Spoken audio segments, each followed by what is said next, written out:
Hey everybody, and welcome into Clearing the Benches, your one-stop shop for daily fresh hockey content. That's right, if you go and hit the subscribe button right now, every single day we're going to put together a hockey video for you to enjoy, and today is no different. We've got about 3 weeks left in the NHL season, then the NHL playoffs are going to be rolling around, and in less than 3 months, the NHL draft will be here. This year it's going to be at the Sphere in Las Vegas, which is going to be a very cool experience. So today we're going to be talking about the lottery teams and who they could possibly pick. Now, I just wanted to let everybody know that for this morning I went to Tankathon and I just pulled up the top 16 teams that they had as of today. I didn't hit the little simulator, I just let it ride as it was. So first up today, they've got the San Jose Sharks, and as everybody who's following the draft knows, Macklin Celebrini is going to go number one. None of the kids on this list are going to do anything to pass him. They could score 100 goals this year. They're not passing Macklin Celebrini. Celebrini's going first to the San Jose Sharks.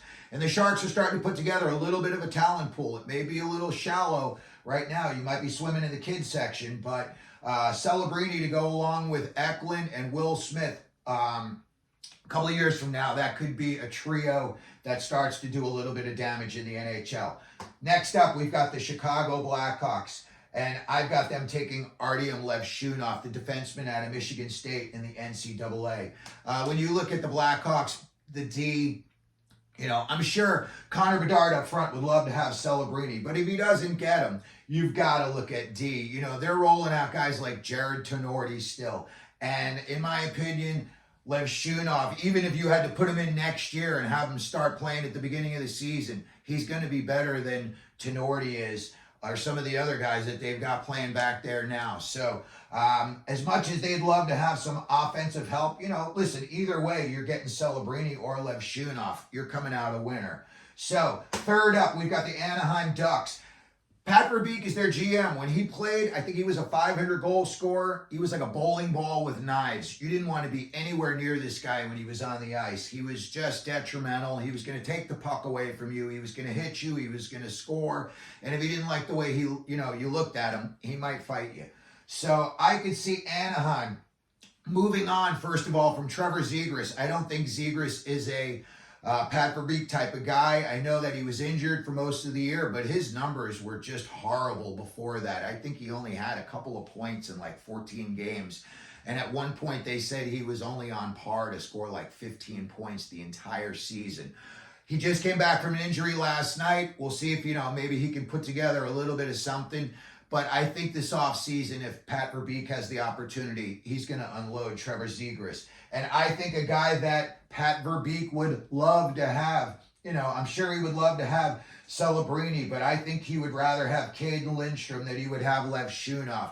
I think Anaheim's they're starting to get their scoring pool, is getting a little bit deeper. Troy Terry, if they were to keep Zegras, you've got Mason McTavish, Leo Carlson. That is a very, very skilled bunch of kids playing up at forwards. Cade Lidstrom, my only comparison that I can think of right now is Quentin Byfield. He's just a big kid. He likes to go to the net. He scores dirty goals. And just like Byfield's showing, when him and Lafreniere got drafted, people said, oh, they're, maybe busts. It takes a couple of years to really develop your game. But everybody loves what they're seeing out of Cade Lidstrom right now, and there's people saying he could actually even go second overall. So, again, if Anaheim were to take them, they would have themselves a winner. Fourth coming in is the Columbus Blue Jackets. I just saw them last night. We want to give a shout-out to James Malatesta for playing in his first ever NHL game. And in that game, he got in a fight. He was 0-0, -1, and 5 minutes in penalties. He fought Michael Carcone, and he actually did a good job. So want to give it up to James Malatesta. He broke the ice. He got in his first NHL game, as did Josh Doan last night for the Arizona Coyotes. I put up some videos of all the stuff that Doan did last night. There was a lot of fanfare last night for the kid, and he did not disappoint. He scored 2 goals in his first ever NHL game, something that no other Arizona Coyote had ever done before. So when I look at CBJ, And the kids that they had, I saw two of them playing last night up close and personal, Marchenko and Voronkov. These kids are huge. These kids are extremely talented. I think Marchenko's a little bit better of the two. They've also got Chinikov, and, you know, when I look at them, they've had a lot of, you know, success with the Russian players that they've drafted. Ivan Demidov is another guy that's just sitting out there. My big concern about him is that he's playing in the MHL and not the KHL, and he may just be a lot better than everybody else. So his stats may be a little bit overinflated. I'd really like to see how he does in the KHL to see if his game transfers. But a lot of people are in love with this kid. And again, with all the success that Columbus has had right now with Chinikov, Marchenko, and Voronkov, I could definitely see them going after Demidov. Next up, we've got the Arizona Coyotes, and they have got 0 defensemen signed after this season. I believe they've got 3 walkaway free agents, and I've got 3 restricted free agents. If I were Bill Armstrong, the 2 guys that I would extend right now are Michael Kesselring and Sean Dursey. But for the rest of them, they're going to, you know, either going to have to sit down and negotiate, or they're just going to walk. So for the purposes of this video, I could see Bill Armstrong trying to fill in a little bit more on D. He has drafted some monsters in the last couple of years in D, in goal, forward. Like, you know, he loves his 6'7" kids. Oh, and look, what do we got here? A 6'3" defenseman who likes to be rugged. Maybe he's not 6'5", maybe he's not 6'7", but 6'3" is still a big boy, and everybody talks about Sam Dickinson and what he could possibly do in the NHL. He's got an all-around skill set. He doesn't get caught out of position very often. He's got a high hockey IQ, makes good breakout passes. He's good in his own end. So as far as I'm concerned, if the Arizona Coyotes were to take Sam Dickinson, I think that would be a great pick for them. Next up, we've got the Ottawa Senators. Look, everybody knows this year they were a dumpster fire, whatever you want to call it. But they've got a lot of talent on that team. You know, you can't overlook, you know, Brady Tkachuk, Stutzel, Sanderson, you know, even Shane Pinto, really talented kid. So when I look at Ottawa, and again, you know, they bought in Jacob Chikrin last year, but there was rumors at the trade deadline that they were already going to move on from. So maybe they're going to keep him, maybe they're going to trade him. Either way, I think Anton Silyev, you know, we just talked about how Bill Armstrong likes his big guys, 6'7" defenseman. And, you know, from everything everyone said, he doesn't play like a 6'7" guy. They said he plays more like a 6'3" guy. And he's, you know, not all just lanky, all arms and legs. So I could definitely see at 6, Ottawa taking Silyev, again, just to try to bolster that team and bring a little bit more size. You know, not that he's going to get in a lot of fights or any fights at all, but Brady Tkachuk seems like he's the only guy dropping the gloves these days up in Ottawa. So next up, we've got this number 7, the Montreal Canadiens are going to be picking. And first off, I just want to say it was so great to see Marty St. Louis back behind the bench in Montreal. I know he had to miss a few games. He had some family issues, which, you know, always sucks to hear. You don't want to hear anyone's having any family problems. So whatever it was, I'm glad that it's in his rearview mirror. I'm glad that Marty St. Louis is back behind the Canadiens bench. And when I look at who they could pick at 7, I see a guy who could be the next Marty St. Louis in Berkly, Catton. I see Catton, and he is a gritty kid. He's not the biggest kid, just like St. Louis, but he can score. He can fight. The kid's already, you know, he's like 5'9", I think, maybe 5'10". And he got in a fight this year with Iginla, who's, you know, a real strong kid, and he held his own. So when I look at a guy like Catton, you know, I'm not going to say he's going to turn out to be the next Marty St. Louis, but sometimes when you see, you know, a player from the past and you see some of these kids, it's like their shadow. So I could, you know, easily see the Canadiens taking Berkly Catton at 7. Moving on to number 8, Seattle Kraken, they've got a kid sitting right in their backyard going, hey, I'm right here, take me. Trevor Connolly. He's playing in Tri-Cities right now. Again, everything you see on this kid, positive, positive, positive. I think if there wasn't so many guys that are really this much, I'm not going to say this much better, but with such high skill levels, I think Connolly would be going a little bit higher, and he still may go higher, Same with Berkly Catton. I could see him going, some people are saying as high as like 3rd or 4th overall. So these names could all move around a bit. I don't think, you're going to see too many guys going from the top to the bottom or the bottom to the top. But again, when I look at Catton, I see a guy like Marty St. Louis. When I see a guy like Trevor Connolly, a little bit of Matty Beniers, and I look at him and I think to myself, here's a kid that your fan base already knows all about. It would just make perfect sense to bring him in, just like the Coyotes did with Josh Doan. The kid, everybody already knew him. He was Shane Doan's kid. They've all known who he is since he was 8 years old. He grew up in Scottsdale. He played in the junior Coyotes. And then he goes to ASU and he's playing at the Mullet. And then the Coyotes draft him, and here he is back playing at the Mullet. He scored the first ever goal at the Mullet, and last night he did something no other Coyote had ever done, and he scored 2 goals in his debut. So, Trevor Connolly, I could see being a big-time good fit with Seattle. Again, just like I think Catton would be a great fit with Montreal. I just think these are 2 teams that if they were to take these 2 guys, I don't think they would have to do so much thinking in the future. I think it's more going to be plug and play. Next up, we've got the Calgary Hitmen. We've got the Calgary Flames.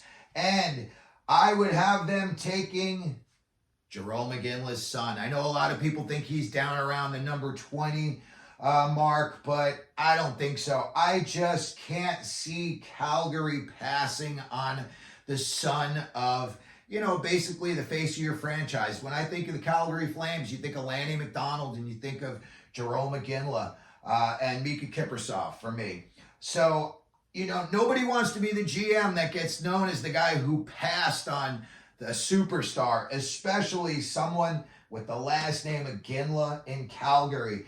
He's playing for the Kelowna Rockets right now. Same thing as his old man. He can score, he can hit, he can fight. So I'm going to say Calgary's going to take a little bit of a jump right here, and they're going to take a chance on Iginla at number 9. Next up, we've got the Buffalo Sabres. And, when I look at them, I think they're going to take a forward. I think the Bowen Byram deal really solidified their D. Good for the kid. I'm glad for him. Not that you want to have to get out from underneath Cale Makar's shadow, but man, talk about a lot of pressure. We draft you 4th, the same pick that they took Makar. And now you're playing, not alongside Makar, but you're playing on the same team. Must have just been a lot of pressure. So when Byram went to Buffalo and he started having success right out of the gate, I was very, very happy for the kid. I know a lot of their scoring didn't come to fruition this year. Jeff Skinner's not getting any younger. 2010 draft. This next year would be his 15th year. So I'm going to have them taking Liam Greentree. He's about 6'2", 200 pounds, plays for the Windsor Spitfires of the OHL. And this year, he's got 90 points in only 64 games. He is a minus 14, so he's going to have to clean it up in his own end. But I could see Liam Greentree fitting in very well with what Buffalo's got going on up in their forward department. Next up, San Jose's got their 2nd pick. They've got Pittsburgh pick from the William Karlsson deal. What is Carlson's first name? Oh my God, I'm drawing a blank. Anyway, Karlsson 65, that Karlsson. I'm going to have San Jose, if they took Celebrini at number 1, I think he's going to need a running mate. And Cole Yzerman is still available. If you were to put together Celebrini, Will Smith, William Macklin, Cole Yzerman, that is a lot of offensive skill. That's a lot of kids that know how to put the puck in the net. And that is also a lot of kids that know how to drive the play. So in a few years, I could see San Jose turning it around real quick and starting to make a little bit of noise. All right, next up, we've got this year, one of the bigger disappointments, the New Jersey Devils. I know they made a late push. They traded for Jake Allen. They should have traded for Jake Allen, I don't know, 4 months ago. It seems like, too little, too late. And what, you're going to miss the playoffs by like 1 or 2 points? It's just a bad look in Jersey. And to be honest with you, I'm not so sure about Tom Fitzgerald. Some of the moves that he made were a little bit questionable, in my opinion. When I look at them, look, you got the Hughes brothers. Yeah, you've got Jesper Bratt up front.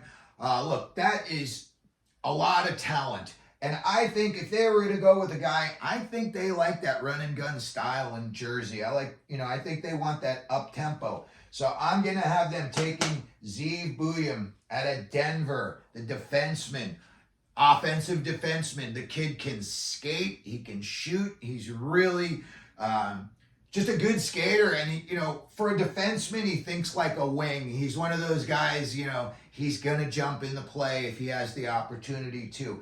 And he plays well on the back end. I think everybody got to see a little bit of, when the juniors were going on.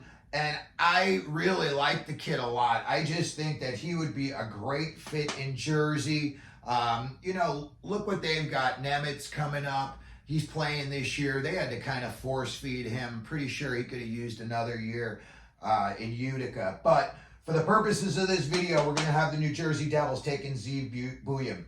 And then next up, we've got also pretty disappointing this year, the New York Islanders. They're only like 500 since they bought in Patrick Waugh. I think they're like 11-11-3.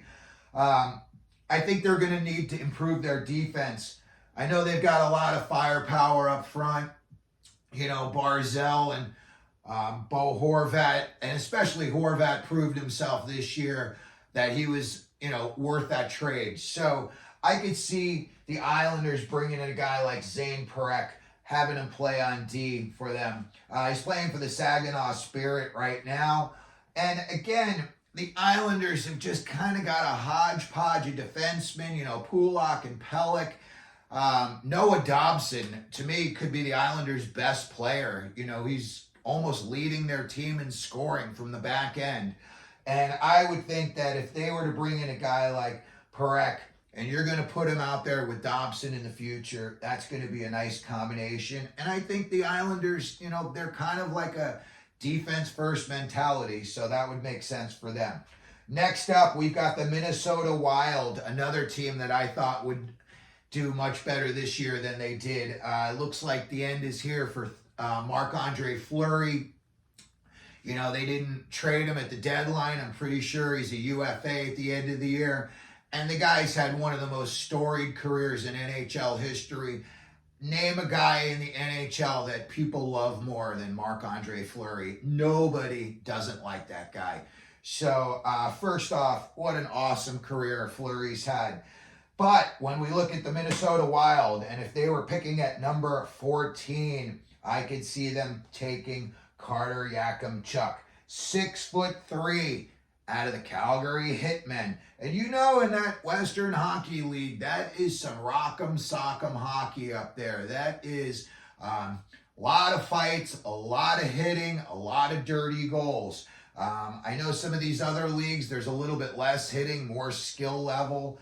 But the WHL, and I could see a guy like Carter Yakimchuk really, really stepping in and helping out in Minnesota. You got Brock Faber back there. Could use a little bit of help, and I think this would be a great pick for them. All righty, number 15. And as of this, Detroit is still, back and forth trying to get in the playoffs. It's like one day they're a point in, the next day they're a point out.